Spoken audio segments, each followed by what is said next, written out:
克里斯蒂是一个天生脑瘫的男孩，从小被认为是个傻子，受到了歧视。只有妈妈对他一直不离不弃。有一天，他在地上打滚，家人这才发现他是在写字。几经周折，妈妈终于意识到他要写的字是"母亲"二字。看着写完"母亲"二字的克里斯精疲力尽地倒在那里，妈妈热泪盈眶。父亲高兴极了，背着他来到了酒吧，大声向大家宣布自己的儿子是个天才。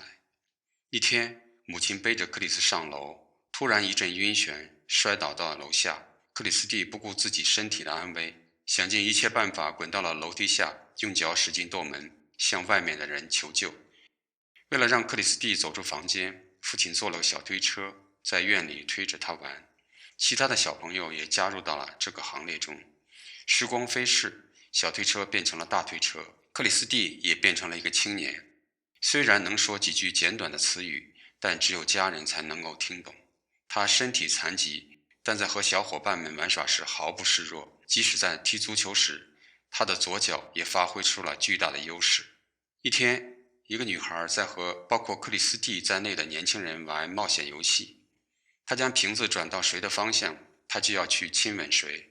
女孩有一个心仪的对象，但瓶子并没有按照她的想法旋转，最终指向了克里斯蒂。女孩没有办法吻了他一下，而克里斯蒂以为自己陷入爱河，当晚失眠，为女孩画了画，写了表白。收到表白后，女孩开始以为是心仪的男生给的，当发现是克里斯蒂的签名时，便丢在了一边，这让克里斯蒂痛苦万分。父亲的失业给家里带来了更大的压力，在此情况下，克里斯蒂想出了一个妙计，他和哥哥一起用计策拦住了运煤车，从运煤车上偷了些煤。当克里斯蒂和兄弟们开心地运煤回家时，被母亲训斥了一番。母亲告诉克里斯蒂，偷窃是有罪的，这些煤绝对不能进入到家里。母亲省吃俭用，悄悄凑了一些钱，来给克里斯蒂买轮椅。一个意外的机会，克里斯蒂遇到了一个主治脑瘫的医生艾莲。艾莲表示，他可以为克里斯蒂提供一个免费治疗的机会。当克里斯蒂发现医疗机构里全是脑瘫的小孩时，更加崩溃，重又跑回到家里，将自己锁了起来。但艾莲医生没有放弃，他来到克里斯蒂家，同意在家里对他进行治疗。经过一系列的治疗，克里斯蒂的身体有了些好转，他重新开始绘画，并且也愿意表达。母亲发现儿子恋爱了，她开始担心，如果儿子对艾莲动了真情，他将会在这场情感中受到更大的伤害。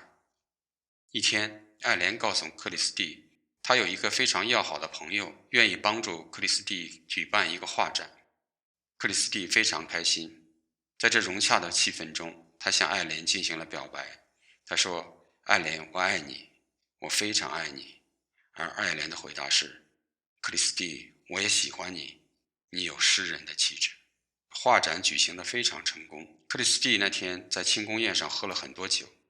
看着儿子的状态，母亲非常担忧。在众目睽睽之下，克里斯蒂鼓足勇气再次向艾莲表白。他说：我爱你，艾莲。意识到克里斯蒂的失态，艾莲赶忙补充，他说：这个画展是我的未婚夫帮着你办的。听到这话，克里斯蒂彻底崩溃，开始疯狂起来。受到打击的克里斯蒂每天无所事事，躺在床上，放弃了绘画，也放弃了一切，这让母亲非常伤心。母亲说：即使你放弃了一切，但我还没有放弃。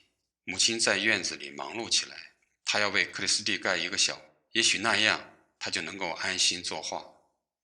当克里斯蒂问母亲为什么这样做时，母亲说：我从小把你养大，有时候我认为你就是我的灵魂，如果我能把双腿给你，我会毫不犹豫地去做这个事情。母亲的这番肺腑之言感动了克里斯蒂，他终于说出了让母亲泪流满面的话：对不起，妈妈。然后母子俩便在一起齐心协力地盖起了那个小屋子。见此情形，父亲也加入上来，一家人齐心协力，终于盖好了那个房子。父亲在这次盖房的过程中非常卖力，母亲悄悄地在克里斯蒂身边对他说：爸爸是爱你的，这就是他爱你的方式。一天，家人发现父亲倒在了地上，离开了人世。当克里斯蒂和兄弟们在父亲常去的酒吧里缅怀父亲的时候，一个酒鬼侮辱了他的父亲，说他是个只会吹牛的醉鬼。克里斯蒂奋不顾身，捍卫了父亲的荣誉。克里斯蒂的自传出版了，赢得了近1000元的稿费。他悄悄将钱藏在了母亲的储钱罐里。当母亲发现这些钱时，激动不已，脸上露出了欣慰的笑容。母亲拒绝要这些钱，但克里斯蒂说：“妈妈，这是你应得的。你天天为家人操劳，唯独忘了你自己。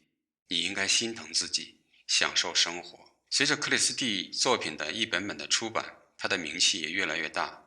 一天，艾莲再次出现在了他的面前，邀请他去参加一个慈善活动，为残障人士募捐。克里斯蒂欣然应允。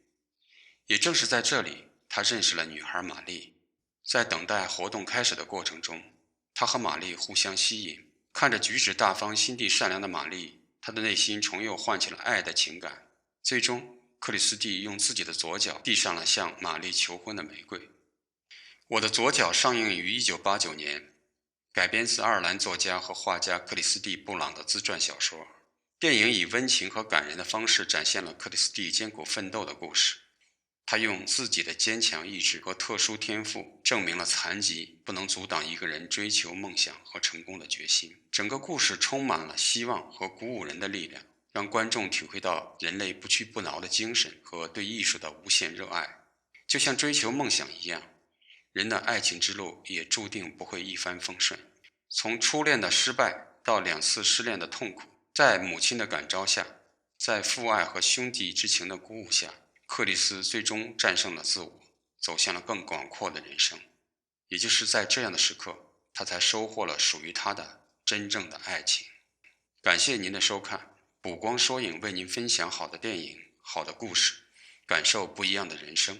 喜欢的话请关注、订阅并点赞，您的支持是我前进的动力。我们下期见。